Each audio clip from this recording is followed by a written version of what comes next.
Hi friends, welcome to మాన్స్ అని YouTube channel. ఈరోజు నేను దోశలు వేస్తున్నానండి.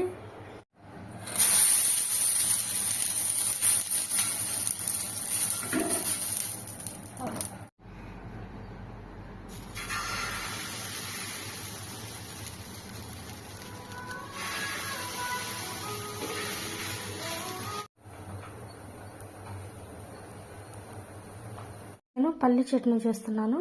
దానికోసం పల్లీలు, పచ్చిమిర్చి, చింతపండు, ఎల్లిపాయలు తీసుకున్నాను. దీనికోసం ముందుగా స్టవ్ ఆన్ చేసి కళాయి పెట్టి పల్లీలు వేయించుకోవాలండి.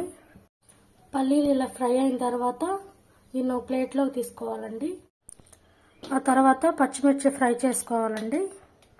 ఇలా ఫ్రై చేసుకున్న వీటిని మిక్సీ జార్లో వేసుకోవాలండి. కొంచెం సాల్ట్ కూడా వేసుకోవాలండి. అల్లం కూడా వేసుకోవచ్చు. మిక్సీ పట్టిన చట్నీని ఇలా ఒక బౌల్లోకి తీసుకోవాలండి. పోపు ఎలా వేయాలో చూద్దాం. పోపు కోసం కళాయి పెట్టి స్టవ్ ఆన్ చేసి